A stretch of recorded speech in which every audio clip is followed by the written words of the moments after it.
Russian Abbey. It almost becomes a Manx formula.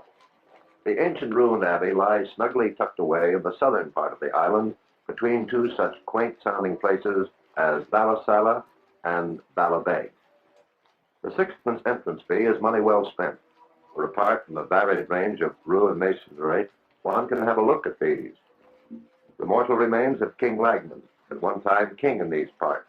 Or you can study a peacock, or be studied by a peacock. It all depends on how one feels. But the main attraction of Russian Abbey lies in its famous strawberry and cream teas.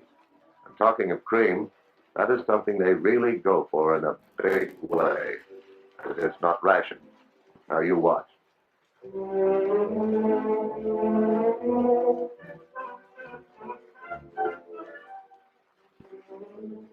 If you're still feeling hungry and the time is right, you can follow up with a bunch of grapes straight off the vine.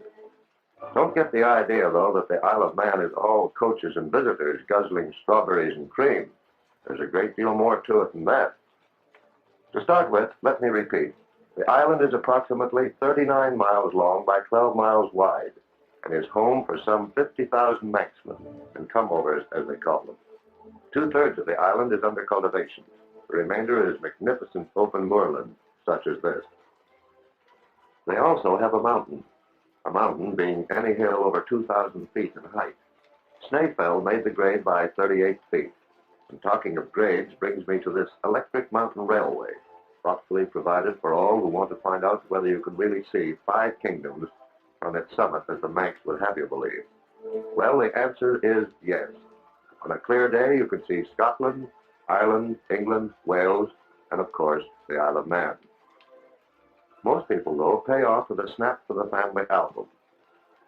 At first sight, these hills seem to be desolate and deserted, but on closer inspection, one finds farmhouses tucked away in sheltered positions.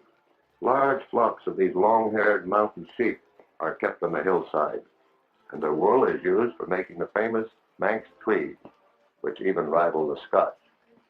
Have you ever heard the expression on tenterhooks? Well, it comes from what this fellow is doing, tentering. That is, stretching out to dry these newly woven rugs by means of tenterhooks fixed to the wooden frames. On the lowland farms, other large flocks of sheep are found, and it is upon them that the islanders rely for their meat rations. They take pride in the thought that in this commodity they are self-supporting. Thanks to fine herds such as this, the people living in the island have never had to worry about milk rationing. Now we know where all that lovely cream comes from. Like the sheep, they too have cattle such as these that are suited to the mountain hillsides. So agriculture and catering for holidaymakers are the island's principal and almost only industry. There was a time, though, in the past, when these hills were alive with the sounds of ceaseless activity from the rich lead and silver mines. Today, these abandoned workings present a silent and forlorn sight. No, the mines are not exhausted. Deep down under the mountainsides, there are still rich deposits of lead and silver for the taking. The only snag is the cost of getting it. One day, who knows, life may yet return to these hills. The largest and best known of these derelict mines is at Laxey, made famous by its great wheel, which is still looked upon as one of the marvels of Manxland. John Casement, a native of Laxey, built the wheel in 1854 for the purpose of keeping the lead mine free from water. This giant wheel is 72.5 feet in diameter and 227 feet in circumference.